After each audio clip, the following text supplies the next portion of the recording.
যুবক রুটি বিক্রেতা, সে রুটি বিক্রি করে, চুলার মধ্যে রুটি সেকে, সে যে সালাম দিল আসসালামু আলাইকুম, যুবক বলে ওয়ালাইকুম আসসালাম।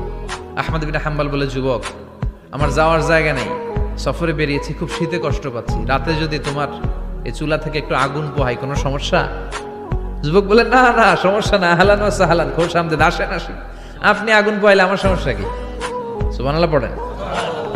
আল্লাহ শুকরিয়া করে উনি বসলেন আর আগুন পোহাচ্ছেন, আর খেয়াল করলেন যুবক রুটি বানায় আর পরে আস্তাগফিরুল্লাহ, রুটির দলা বানায় পরে আস্তাগফিরুল্লাহ, খামির বানায় আর পরে আস্তাগফিরুল্লাহ, রুটি নিয়ে উনুনের ভিতরে চুলার ভিতরে সেকা দেয় আর পরে আস্তাগফিরুল্লাহ, দোকানদারের কাছে কেউ আসলেই সে রুটি দেয় আর পরে আস্তাগফিরুল্লাহ, ক্রেতার কাছ থেকে টাকা নিয়ে ক্যাশ বক্সে রাখে আর কি পড়ে, আবার রুটি বানানো শুরু করে আর কি পড়ে, খালি এটাই পড়তেছে। ইমাম আহমদ ইবনে হাম্বল তো অবাক, কিরে এটা আবার কেমন যুবক, খালি আস্তাগফিরুল্লাহ।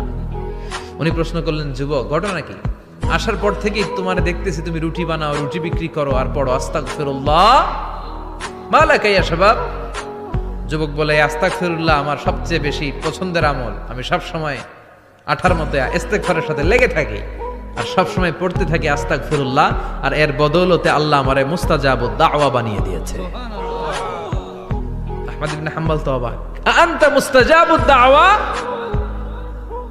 তুমি মুস্তাজাবুদ দাওয়া রুটিওয়ালা?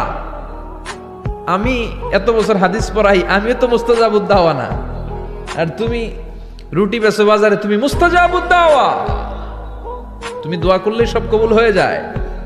যুবক বলে, না আনা মুস্তাজাবুদ দাওয়া, আমি আমার জীবনে যত দোয়া করেছি কবুল করে নিয়েছে কে?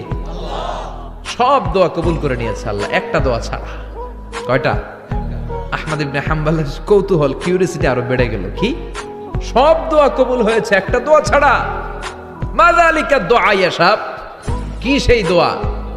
যুবক এবার বলতে শুরু করলো, আমার জীবনে যে দোয়াটা আল্লাহ কবুল করে নাই সেটা হচ্ছে আমি আল্লাহর কাছে অনেক চেয়েছি, অনেক দোয়া